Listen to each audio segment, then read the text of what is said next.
고요하고 평화로운 나라, 북유럽의 강소국 덴마크. 동화 작가 안데르센의 숨결이 살아 숨쉬고 세계에서 가장 행복한 나라 순위에서 언제나 최상위권을 차지하는 바로 그곳에서 21세기 가장 기이하고도 흥미로운 사건이 발생했습니다. 수의식품청은 전례 없는 중대 발표를 합니다. 바로 대한민국 삼형식품의 핵불닭볶음면 3배 매운맛, 2배 매운맛, 그리고 불닭탕면에 대한 전격 리콜 조치였습니다. 그 이유는 실로 놀라웠습니다. 너무 매워서 급성 중독을 일으킬 위험이 있다. 이 한 문장은 대한민국 국민에게는 코웃음이 나올 법한 이야기였지만 덴마크 정부에게는 국민의 안전을 위협하는 심각한 사안이었습니다. 그들의 발표문에는 비장함마저 서려 있었습니다. 한 봉지에 담긴 캡사이신 수치가 너무 높아 소비자가 위험에 처할 수 있다는 경고. 이 소식은 조용한 호수에 던져진 거대한 돌멩이처럼 순식간에 전 세계로 커져나가며 거대한 파장을 일으키기 시작했습니다. 하지만 그 파장의 방향은 덴마크 정부가 전혀 예상하지 못한, 아니 상상조차 할 수 없었던 방향으로 흘러갔습니다. 이것은 단순한 식품 리콜 사건이 아니었습니다. 대한민국이 수십 년간 쌓아 올린 매운맛이라는 문화적 자산, K푸드의 저력에 대한 전 세계의 호기심에 기름을 부은 거대한 불꽃의 시작이었습니다. 덴마크의 리콜은 불닭볶음면을 금지시킨 것이 아니라 오히려 전 세계인들의 식탁 위에 반드시 올려야 할 도전의 상징으로 만들어버리는 역사상 가장 성공적인 비자발적 노이즈 마케팅이 되었습니다. 지금부터 너무 맵다는 이유로 퇴출당한 음식이 어떻게 전 세계를 정복하게 되었는지, 그 기막히고도 자랑스러운 역설의 드라마를 낱낱이 파헤쳐 보겠습니다.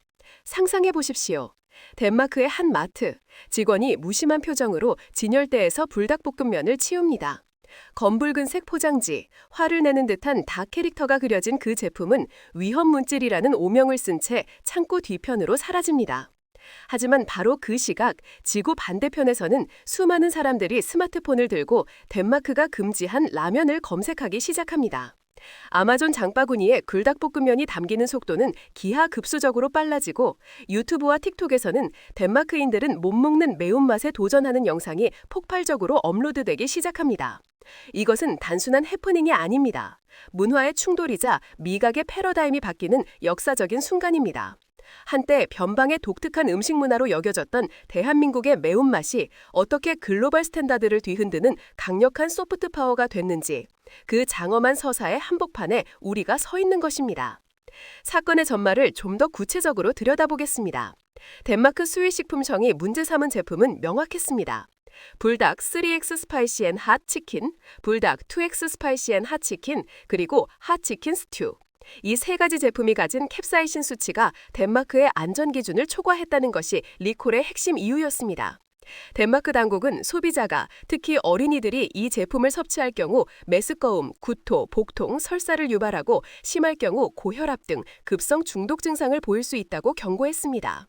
그렇다면 과연 이 불닭볶음면은 얼마나 매운 것일까요?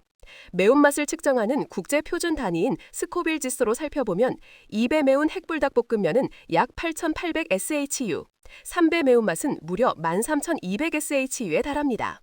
참고로 할라피뇨 모추가 평균 2,500에서 8,000 SHU, 우리에게 익숙한 타바스코 소스가 약 2,500에서 5,000 SHU인 것을 감안하면 분명 강력한 매운맛임에는 틀림없습니다.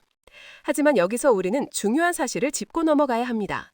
이것이 과연 독성을 걱정해야 할 수준인가 하는 점입니다. 전 세계적으로 수억, 수십억 인구가 이보다 더 매운 음식을 일상적으로 즐기고 있습니다. 멕시코의 하바네로 고추는 10만에서 35만 SHU에 달하며 인도의 부트 졸로키아는 100만 SHU를 훌쩍 넘습니다. 이런 맥락에서 볼 때 덴마크의 급성 중독 우려는 다소 과장된 혹은 매운맛에 대한 문화적 이해가 부족한 데서 비롯된 기호에 가깝다는 지적이 나올 수밖에 없습니다. 삼양식품 측 역시 공식 입장을 통해 덴마크의 조치에 당혹감을 표하면서도 현지 법규를 존중하여 협조하겠다고 밝혔습니다. 하지만 동시에 전 세계 시장에 동일한 기준으로 수출되고 있으며 이번과 같은 이유로 리콜 조치를 받은 것은 덴마크가 처음이라는 점을 분명히 했습니다. 이는 사실상 덴마크의 기준이 지나치게 특수하거나 보수적이라는 점을 우회적으로 지적한 셈입니다. 실제로 삼양식품의 해외 매출은 이 사건 이전부터 이미 폭발적인 성장세를 보이고 있었습니다. 2023년 해외 매출은 8,093억 원으로 전체 매출의 68%를 차지했으며 올해 1분기에는 이미 2,889억 원을 기록하며 역대 분기 최대 실적을 경신했습니다. 덴마크 리콜 사태는 이 활활 타오르는 불길에 거대한 기름을 부은 격이었습니다. 리콜 소식이 전해진 직후 삼양식품의 주가는 오히려 급등하는 기현상을 보였고 전 세계 온라인 쇼핑몰에서는 해당 제품들이 덴마크 밴드 누들스라는 별명과 함께 불티나게 팔려나가기 시작했습니다. 이것은 숫자가 증명하는 명백한 팩트입니다. 규제는 때로 가장 강력한 광고가 될 수 있다는 사실을 덴마크 정부만 몰랐던 것입니다. 덴마크의 리콜 소식이 전해지자 전 세계 인터넷 커뮤니티는 그야말로 축제 분위기에 휩싸였습니다. 이는 단순한 비웃음을 넘어 K푸드와 매운맛에 대한 자부심, 그리고 덴마크의 엄살을 즐기는 하나의 거대한 밈 현상으로 발전했습니다. 영국의 BBC는 너무 매워서 리콜된 한국 라면이라는 제목의 기사를 통해 이 이례적인 사건을 비중 있게 다루었고, 가디언 역시 덴마크의 매운 라면 금지 조치가 전 세계적인 조롱과 호기심을 불러일으키다라고 보도했습니다. 외신의 객관적인 보도보다 더 뜨거웠던 것은 바로 살아있는 해외 네티즌들의 반응이었습니다. 레딧의 매운 음식 포럼인 R스파이시의 한 유저는 이렇게 말했습니다. 잠깐만, 덴마크가 이걸 독극물이라고 불렀다고? 내 친구야, 우리는 이걸 화요일 저녁 식사라고 부른다. 이 댓글은 수천 개의 좋아요를 받으며 최고의 댓글로 등극했습니다. 또 다른 미국인 유저는 고마워요 덴마크, 당신들 덕분에 오늘 저녁 메뉴를 정했어요. 당장 아마존에서 3배 매운맛으로 주문합니다. 라며 구매 인증사진을 올렸습니다. 독일의 한 네티즌은 우리 할머니가 드시는 김치찌개가 저것보다 10배는 더 독할 거다. 덴마크인들은 대체 뭘 먹고 사는 거지? 마요네즈? 라며 재치 있는 비판을 남겼습니다.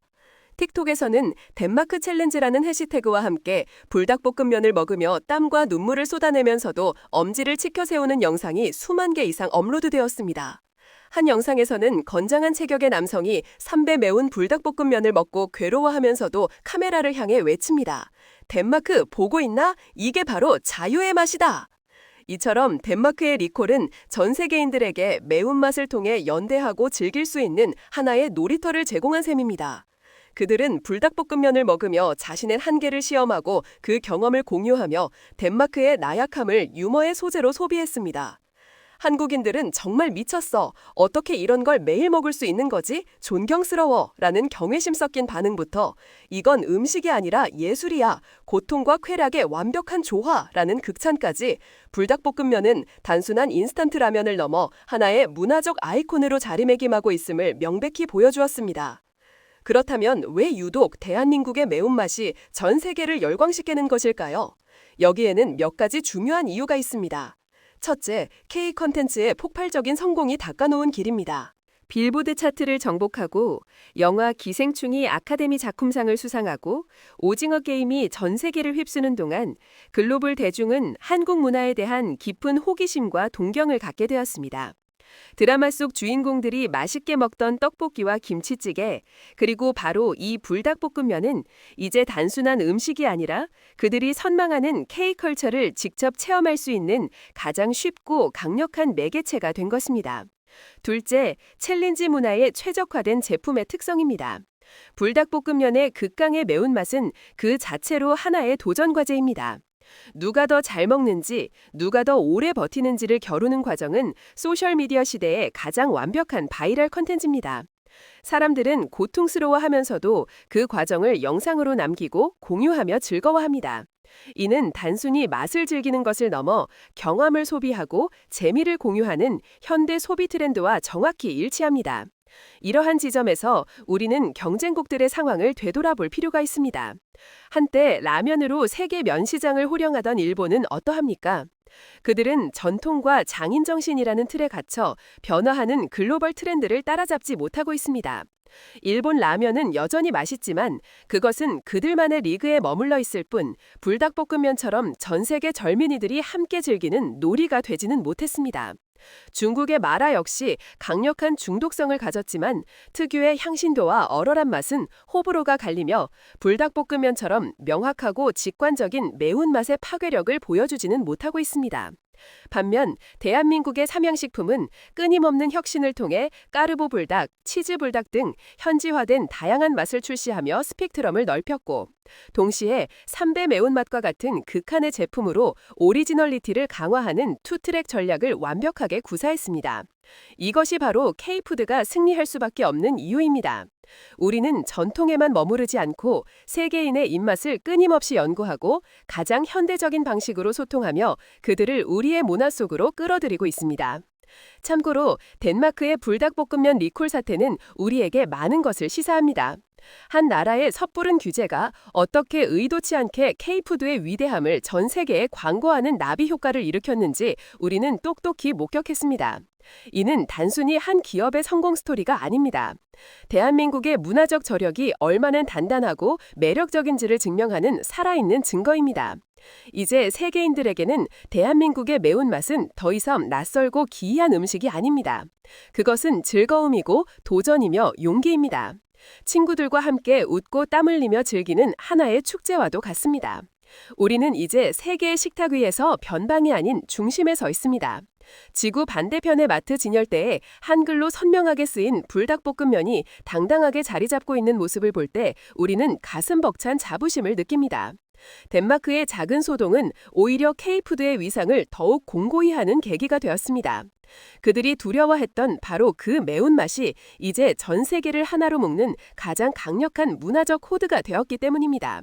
앞으로 또 어떤 K푸드가 세계를 놀라게 할지 우리는 기대와 설렘으로 지켜볼 것입니다.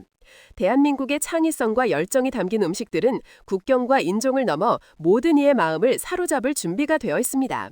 대한민국의 맛은 이제 세계의 맛입니다. 덴마크의 작은 두려움이 역설적으로 증명해낸 대한민국의 위대한 매운맛.